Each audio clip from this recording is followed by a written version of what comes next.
नमस्ते साथियों, कैसे हैं आप सभी। उम्मीद करेंगे आप सभी जहां कहीं भी होंगे बहुत ही अच्छे होंगे और अपनी पढ़ाई लिखाई में व्यस्त होंगे।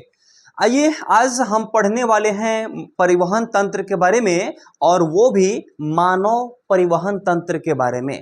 यानी इससे पहले वाले क्लास में हम लोग पौधों के परिवहन तंत्र के बारे में पढ़े थे और उसमें जाइलम पढ़े थे, फ्लोएम भी पढ़े थे। लेकिन आज के क्लास में हम लोग पढ़ने वाले हैं मानव परिवहन तंत्र को। और परिवहन तंत्र के साथ साथ हम लोग पढ़ेंगे कि ब्लड, आरबीसी, डब्ल्यूबीसी है ना, प्लेटलेट्स के बारे में पढ़ेंगे, और जितने भी रक्त से संबंधित जो है ना टॉपिक्स है सबके बारे में पढ़ने वाले हैं।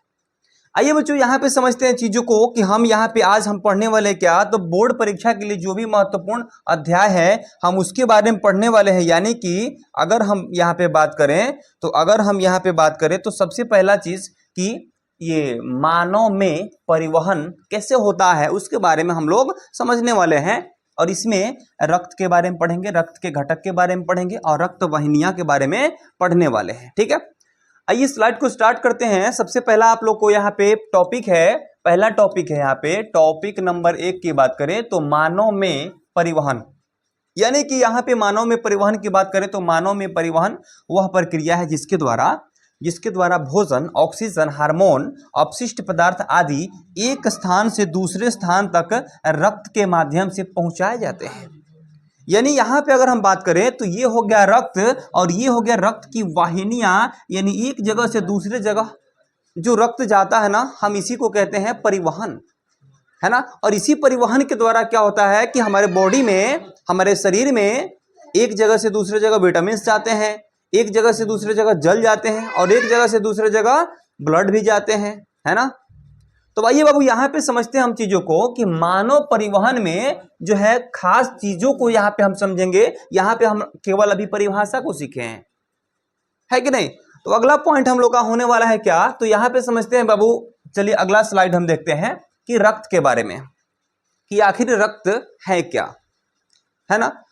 तो रक्त के बारे में हम अगर बात करें तो रक्त की परिभाषा यहाँ पे मैंने लिखा है कि रक्त एक विशेष प्रकार का द्रव उत्तक है, पानी जैसे उत्तक है। द्रव मतलब पानी जैसे उत्तक है, जो करता क्या है, जो हमारे शरीर में रक्त वाहिनियां के अंदर पाया जाता है, जो हमारे शरीर में रक्त वाहिनियों के अंदर इस प्रकार से रक्त के रूप में ये जो है कि पाया जाता है।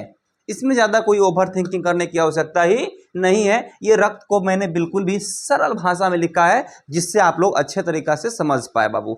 अगला पॉइंट की अगर हम बात करें तो अगला पॉइंट है रक्त के कार्य क्या है, रक्त क्या क्या काम करता है हमारे बॉडी में, है ना।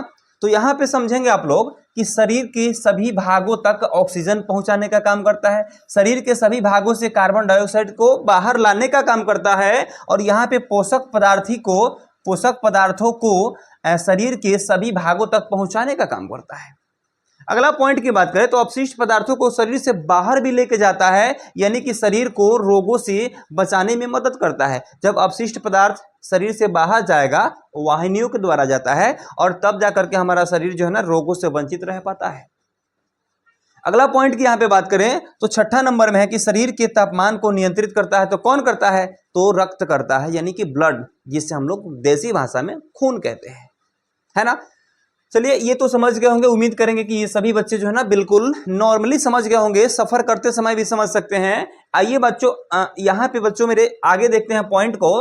तो रक्त मुख्य रूप से 4 प्रमुख घटकों से मिलकर बना होता है, यानी कि रक्त के घटक को हम लोग समझने वाले हैं।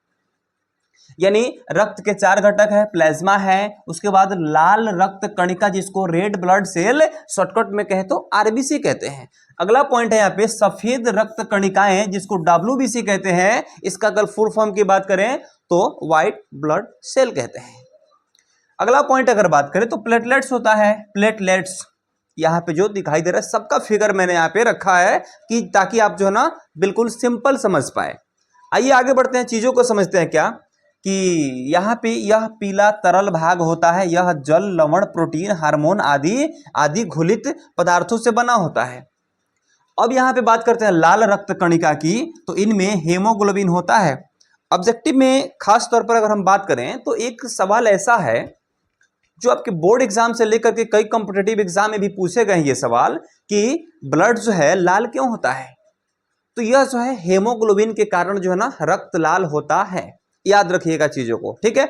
अगला पॉइंट यहाँ पे देखें तो यह ऑक्सीजन को फेफड़ों से शरीर के सभी भागों तक पहुंचाती है, और ये क्या करती है कि ये शरीर को रोगों से बचाती है, रोगाणुओं को नष्ट करने का कार्य करती है, और कार्बन डाइऑक्साइड को यही बाहर करती है। अगले टॉपिक में पढ़ने वाले हैं, है ना। उसके बाद यहाँ पे प्लेटलेट्स है, ये रक्त के थक्के बनाने में सहायक होती है और रक्त स्राव को रोकने में मदद करती है।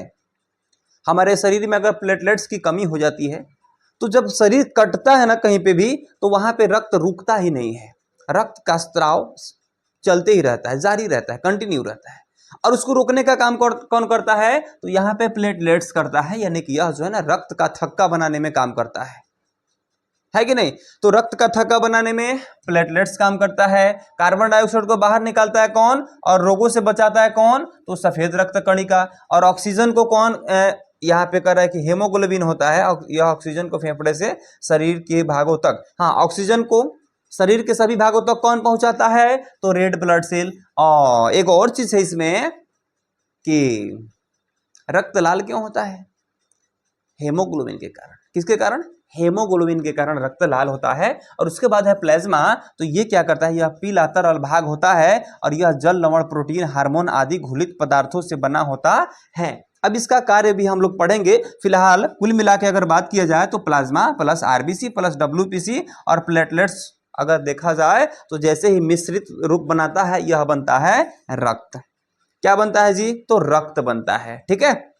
चलिए नेक्स्ट पॉइंट पे ध्यान देते हैं बाबू, एक एक करके आप लोग ध्यान दीजिएगा। आरबीसी और डब्ल्यूबीसी और प्लेटलेट्स के कार्य को समझते हैं। इसके कार्य को फिलहाल हम लोग तो समझ ही चुके हैं इससे पहले वाला में, लेकिन इसको और अच्छे तरीके से थोड़ा सा समझते हैं कि यह हीमोग्लोबिन की सहायता से फेफड़ों से ऑक्सीजन को शरीर के सभी भागों तक पहुंचाती है, कुछ देर पहले ही पढ़े हैं। अगला पॉइंट है, यह शरीर के सभी भागों से कार्बन डाइऑक्साइड को फेफड़ों तक ले जाती है।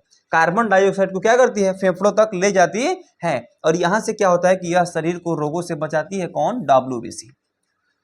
शरीर को रोगों से बचाने का काम कौन करती है, तो डब्ल्यूबीसी। उसके बाद यह रोगाणुओं यानी कि बैक्टीरिया, वायरस आदि को नष्ट करती है, और यह शरीर की रक्षा करने में महत्वपूर्ण भूमिका निभाती है। शरीर की रक्षा करने में जो है डब्ल्यूबीसी महत्वपूर्ण भूमिका निभाती है। और प्लेटलेट्स की बात करें तो रक्त के थक्का बनाने में काम करता है, यह रक्त को थक्का बनाने में सहायता करती है। चोट लगने पर रक्त स्राव को रोकने में मदद करती है, यानी कि खून के बहाव को ये क्या करती है कि रोकती है, खून को शरीर से बाहर नहीं जाने देती है। और अगला पॉइंट की बात करें तो यह घाव को भरने की प्रक्रिया में सहायता करती है।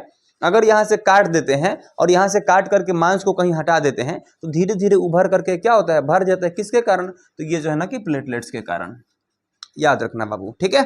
चलो अगला स्लाइड की बात करते हैं। अगला स्लाइड की अगर हम बात करें तो इसमें हम लोग धमनी यानी कि रक्त वाहिनियां, रक्त कितने प्रकार के वाहिनियों से वाहित होता है, कितने प्रकार के वाहिकाओं से एक जगह से दूसरे जगह तक जाता है, इसके बारे में समझने वाले हैं। तो यहां पे हम बात करते हैं, आइए, धमनी है, सीरा है और कोशिका है, ठीक है। ये रक्त के बहाव इसी के माध्यम से होता है। तो सबसे पहला तो सबसे मोटा वाला जो नस होता है उसको हम लोग क्या कहते हैं, तो धमनी कहते हैं। इसको डिटेल से पढ़ते हैं।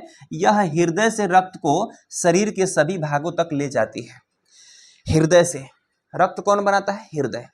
और वहीं से क्या होता है कि यह रक्त को सभी शरीर के विभिन्न अंगों में भेजती है, और वह कौन है, तो वह है धमनी जी, ठीक है। इसको हम लोग आर्टरी कहते हैं, आर्टरी कहते हैं, ठीक है ना, अंग्रेजी में। और यह और क्या करता है समझते हैं। यहाँ पर इनमें ऑक्सीजन युक्त रक्त होता है सिवाय फुफ्फुसीय धमनी के, ठीक है ना। इसमें क्या होता है, ऑक्सीजन युक्त रक्त होता है, और इनकी दीवारें मोटी, लचीली और मजबूत होती है। इनकी दीवारें मोटी, लचीली और मजबूत भी होती है, यानी कि यहाँ पे जो दिखाया गया है धमनी इसी का। अब आगे बात करते हैं सीरा की। तो सीरा की बात करें तो यह शरीर के विभिन्न भागों से रक्त को हृदय तक ले जाती है। यह हृदय से क्या करती है, चारों तरफ फैलाती है, और चारों तरफ का जो भी अपशिष्ट ब्लड बन जाता है ना, उसको फिर साफ करने के लिए फिर हृदय में कौन लेके आती है, तो उसको जो है ना सीरा लेके आती है, जिसको क्या कहते हैं, वेन कहते हैं। क्या कहते हैं बाबू, वेन कहते हैं। वेन का मतलब नस होता है। क्या होता है जी, नस होता है ना। तो उसके बाद पढ़ेंगे हम लोग यहाँ पे कि इनमें कार्बन डाइऑक्साइड युक्त रक्त होता है। अब कार्बन डाइऑक्साइड से जब रक्त भर जाता है, यानी कि रक्त खराब हो जाता है, तभी तो लाके फिर हृदय के पास पहुंचाता है। और फिर हृदय क्या करता है कि उसी रक्तवाह को साफ करके और फिर क्या करता है कि ध्वनि के द्वारा फिर शरीर के विभिन्न अंगों में पहुंचा देती है। ठीक है, अब यहाँ पे बात करें अगला तो फुफ्फुसीय शिरा के, हाँ वहीं सिवाय फुफ्फुसीय शिरा के। और फिर यहाँ पे कह रहा है कि इनकी दीवारें पतली, कम लचीली और कम मजबूत होती है। हम लोग ये क्या कहते हैं, इंजेक्शन इसी में लेते हैं। इंजेक्शन हम लोग किस में लेते हैं, सीरा में लेते हैं। ठीक है ना, धमनी में नहीं, सीरा में लेते हैं। अगला पॉइंट यहाँ पर है, कोशिका के बारे में समझते हैं। यह बहुत बहुत बहुत पतली वाहिनियां होती है जो धमनी और सीरा को जोड़ती है। इनका कार्य शरीर की कोशिकाओं तक पोषक तत्व और ऑक्सीजन पहुंचाना तथा अपशिष्ट पदार्थों और कार्बन डाइऑक्साइड को वापस लाना है। वापस लाने का यह काम करती है कौन, तो कोशिका। और कह रहा है कि इनकी दीवारें एक कोशिकीय मोटी होती है, मतलब बहुत कम पतला होता है, बहुत ज़्यादा पतला होता है, जिससे पदार्थ का आदान प्रदान आसानी से होता है। जिससे पदार्थ का क्या होता है कि आदान प्रदान बहुत आसानी से होता है। ठीक है ना, तो ये हो गया एक तरह से धमनी, यह हो गया सीरा। इससे ये सबसे मोटा नस, ये उससे पतला नस और ये सबसे पतला नस। बस सिंपल बात करें तो ठीक है। चलिए समझते हैं नेक्स्ट स्लाइड में हम लोग क्या कि सबसे पहले ये डबल हो गया क्या जी, ये डबल हुआ है का, धमनियां वाहिनियां हो, अंतर बोल रहे हैं यहाँ पर। हाँ ठीक है, अंतर यानी कि अंतर में अगर कुल मिला के बात करें तो वही चीज दिया हुआ है लगभग कुछ, यानी कि यहाँ पे इसमें प्रॉब्लम है, थोड़ा सा अलग दिया हुआ है। इससे बल्ब नहीं होता है, यानी कि झारक नहीं होता है, और यह सामान्य गहरी स्थित होती है। यह हमारे शरीर में बहुत गहराई में स्थित होती है। क्या, बस थोड़ा डिफरेंट दिया है। ये धमनी जो है, कह रहा है कि धमनी हृदय से रक्त को शरीर के सभी अंगों में ले जाती है। इसमें ऑक्सीजन युक्त रक्त होता है। इसकी दीवारें मोटी, लचीली और मजबूत होती है। बस सिंपल है। और ये क्या करती है कि यह सामान्यतः गहरी स्थित होती है, हमारे शरीर के बहुत गहराई में स्थित होता है। जो बाहरी दिख रहा है ना, ये क्या है, ये सीरा है ना, ये जो है धमनी नहीं है, यह सीरा है। लेकिन यहाँ पे अगर हम बात करें तो सीरा शरीर के सभी भागों से रक्त को हृदय की ओर ले जाती है, और इसमें कार्बन डाइऑक्साइड युक्त रक्त बहता है। इसकी दीवारें पतली, कम लचीली और कम मजबूत होती है। इसमें बल्ब होते हैं और यह सामान्यतः सतह के पास स्थित होती है। सतह यहाँ पे जो है ना, ये नसें दिख रहा है, ब्लू दिख रहा है नस, यही क्या है, सिरा है। ठीक है, इसी को हम लोग वेन भी कहते हैं। क्या कहते हैं, वेन कहते हैं। ठीक है ना। अब कोशिका की बात करें तो यहाँ पे कोशिका धमनी और सिरा को आपस में जोड़ती है। कोशिका क्या करती है, ये धमनी और सिरा को आपस में ऐड करने का काम करती है। और अगला देखें तो इसमें कार्बन डाइऑक्साइड युक्त रक्त आदान प्रदान करता है। और ये जो है, इसकी दीवारें बहुत पतली, एक कोशिकीय मोटी होती है, और इसमें बल्ब नहीं होते हैं। यह शरीर के सभी ऊतकों और कोशिकाओं के बीच जाल के रूप में फैली होती है। और यही जाल क्या करता है कि सीरा और धमनी को क्या करता है बाबू, तो कनेक्ट करके रखता है, जाल के तरह, जालनुमा बन करके, है ना। जिससे क्या होता है कि ब्लड का एक दूसरे से आदान प्रदान भी हो सकता है। किससे, सीरा और धमनी से, है ना। चलिए अगला पॉइंट देखते हैं हम लोग यहाँ पे। नेक्स्ट यहाँ पे कह रहा है क्या कि ऑक्सीजन युक्त रक्त और ऑक्सीजन रहित रक्त, यानी इसमें ऑक्सीजन होता है यस, लेकिन इसमें ऑक्सीजन नहीं होता है, उसके बारे में बोला है। थोड़ा सा समझा दीजिए। आइए बाबू समझते हैं हम लोग यहाँ पे डिटेल में। तो यहाँ पे कह सकते हैं कि इसमें ऑक्सीजन की मात्रा अधिक होती है। ऑक्सीजन युक्त रक्त में ये भी दो प्रकार के होते हैं, एक ऑक्सीजन युक्त और एक ऑक्सीजन रहित रक्त, है ना। तो इसमें ऑक्सीजन की मात्रा अधिक होती है। इसका रंग चमकीला लाल होता है, बिल्कुल लाल, पूरा टहकार चमकता है। लेकिन यहाँ पे क्या है, यह फेफड़ों से हृदय के बाएं अलिंद में आता है, बाएं अलिंद में आता है। और ये क्या करता है कि यह हृदय के बाएं निलय, बाएं वाला अलिंद को कहते हैं, और बाएं निलय से शरीर के सभी भागों में जाता है। इसको एक शॉर्ट ट्रिक से हम बताएंगे आपको, हार्ट बना करके उसमें हम दिखा देंगे कि बायां अलिंद कौन होता है, निलय कौन होता है, इसके बारे में समझा देंगे। ठीक है, चलिए। यह ऊतकों और कोशिकाओं को ऑक्सीजन पहुंचाता है। लेकिन ये क्या करता है, इसमें ऑक्सीजन की मात्रा कम होती है। इसमें क्या होती है, ऑक्सीजन की मात्रा कम होती है। इसका रंग गहरा लाल या गहरा नीला होता है कि नहीं। उसके बाद यह है कि यह शरीर के सभी भागों से हृदय के दाएं अलिंद में आता है। सभी भागों से हृदय के दाएं अलिंद में आता है। उसके बाद यह है हृदय के दाएं निलय से फेफड़ों में जाता है। निलय और अलिंद के बारे में मैंने बताया क्या कि एक शॉर्ट वीडियो बनाएंगे और उस पर जो है ना समझा देंगे आपको नेक्स्ट वीडियो में, ठीक है।